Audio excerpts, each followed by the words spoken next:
Welcome back, friends. If you watched our last video, then you know that the ego can actually use laziness and procrastination to derail our spiritual journey and make sure it always stays in the driver's seat. So how do we overcome the ego's influence and move past laziness and procrastination on our journey? Well, the first step is to cultivate mindfulness and self-awareness. By becoming more aware of our thoughts and actions, we can start to recognize the ego's tactics. We can see the patterns of laziness and procrastination for what they really are, the ego's attempts to maintain control and keep us from growing. It's not just about addressing the surface-level behavior. Laziness and procrastination are often symptoms of deeper resistance, fear, or a lack of clear purpose. Identifying the underlying reasons behind our procrastination can help us address them directly. Sure, we can push ourselves to be more disciplined, to stop procrastinating, or to shake off laziness, but if we don't understand why we're doing it in the first place, we may just be treating the symptoms, not the underlying causes. That's where understanding the ego's role comes in. Remember, we learned from our previous video that the ego can use laziness and procrastination as a defense mechanism, as a way to avoid discomfort and maintain the status quo. And it's quite good at it. It can even convince us that we've reached a spiritual plateau, that there's no need for any further growth. But we know that's not true. We're on a journey that never ends, so there's always room for growth, for self-improvement, and for increased awareness. The good news is that we're not helpless victims of our egos. We can overcome these obstacles through mindfulness and self-awareness. By observing our thoughts and feelings without judgment, we can begin to see the ego's tricks for what they truly are, illusions designed to keep us stuck in our comfort zones. So recognizing the ego's tactics is the first step toward reclaiming our spiritual journey. Self-awareness, you'll remember, is always the first step. But how do we become more aware of our thoughts and actions and recognize the ego's influence? After all, much of this happens unconsciously. Perhaps the most powerful tool is to practice mindfulness meditation, which helps us tune into our inner dialogue. It's about paying close attention to our thoughts and feelings, especially when we're resisting or avoiding spiritual practices. Remember, the voice of the ego can be crafty and enticing, whispering phrases like, "just one more episode," or "you're not ready yet," or "this isn't really for you." Or it might say, "you've done enough already." But with mindfulness, we can listen to these whispers without judgment, observing them as they are in real time. A perspective of open-minded curiosity allows us to recognize the ego's ways, and more importantly, it allows us to decide how we want to respond. By practicing mindfulness, we can integrate spirituality into our everyday lives and decide what's really important for ourselves. We can stay connected to the path and develop an ongoing sense of dedication. Our human life is a precious gift. It's an opportunity to transcend the egoic self and finally liberate ourselves from suffering. Yet, we can squander this gift all too easily by falling prey to laziness or procrastination or other egoic distractions. It's like being given a map to a precious treasure, but choosing to sit by the roadside instead of taking the journey. This precious life we've been given isn't meant to be squandered. It's meant to be used to find our true selves, to experience the joy of being, and to liberate ourselves from the cycle of suffering. Remember, the road to spiritual awakening is riddled with obstacles, and we mustn't allow laziness and procrastination to derail our progress. So how do we overcome the inertia of laziness and procrastination? The answer lies in cultivating enthusiastic effort, also called joyous determination. It's not about forcing yourself to do something you dread. It's about finding joy and purpose in your spiritual practice. Think of enthusiastic effort as a bright flame that lights up your path, dispelling the shadows of laziness and procrastination.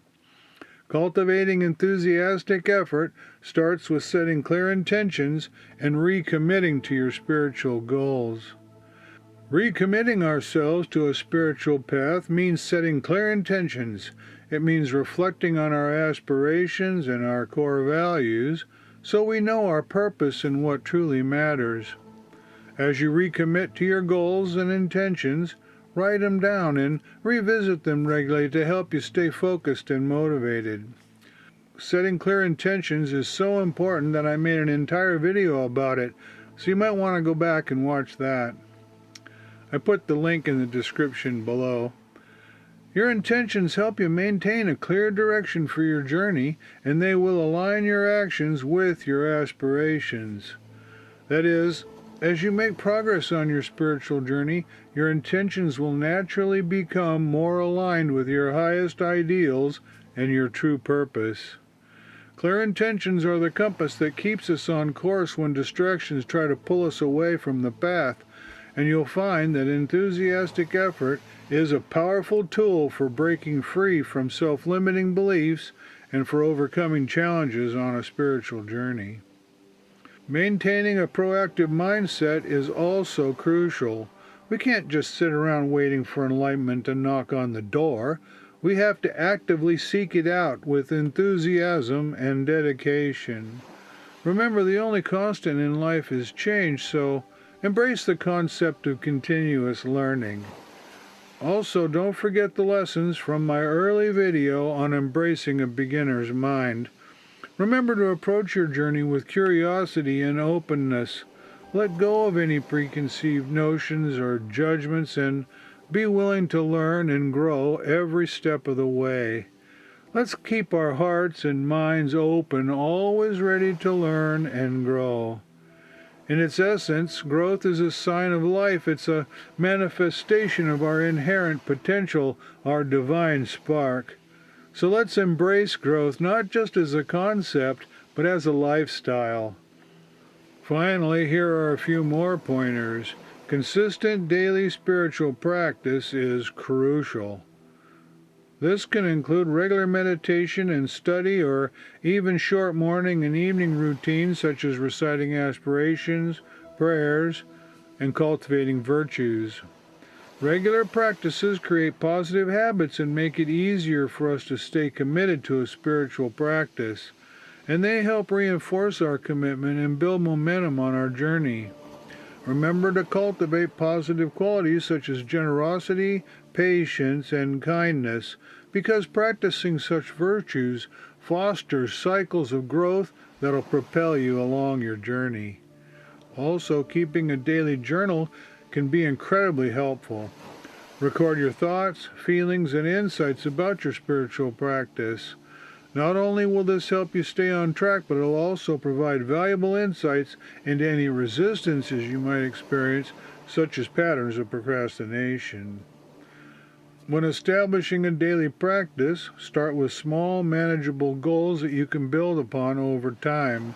For example, you could commit to 5 minutes of meditation each day or reading a chapter from a spiritual book once a week. Then, build your spiritual practice as you go along. I'm thinking of recording a series of videos about daily spiritual practices, so let me know in the comments if that's something you'd like to see. Another key strategy is to immerse yourself in nature. The natural world has a way of grounding us and reminding us of our connection to something greater. Whether it's a walk in the park, a hike in the woods, or simply sitting quietly in the backyard, spending time in nature can help quiet the mind and open the heart. And don't forget to express gratitude. Gratitude is a powerful antidote to procrastination and laziness. By acknowledging the precious opportunity we have been given to engage in spiritual practice, we can shift our perspective from one of obligation to one of privilege.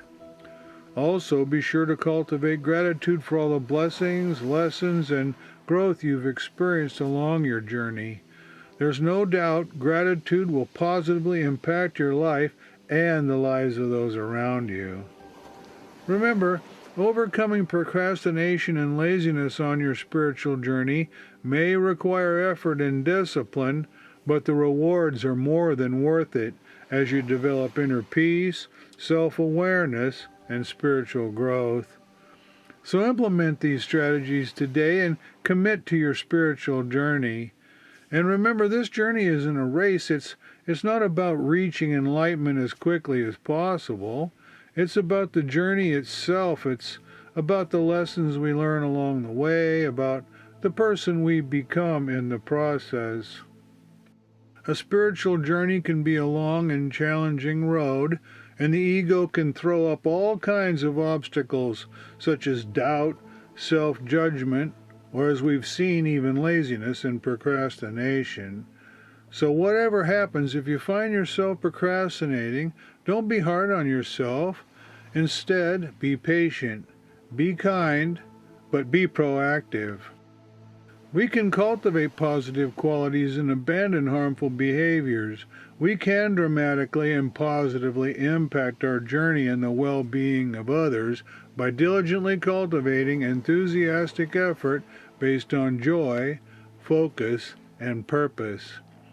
We can mindfully sidestep the ego and recognize its tricks by committing to a regular spiritual practice.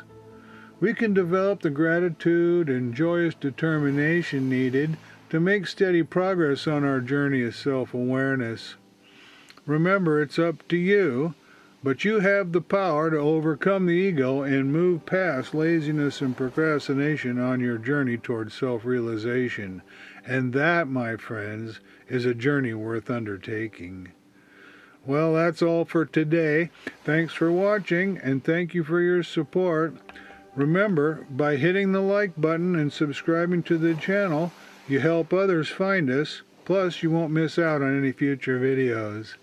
Well, we'll see you next time here on Journey of Self-Awareness, and until then, stay mindful.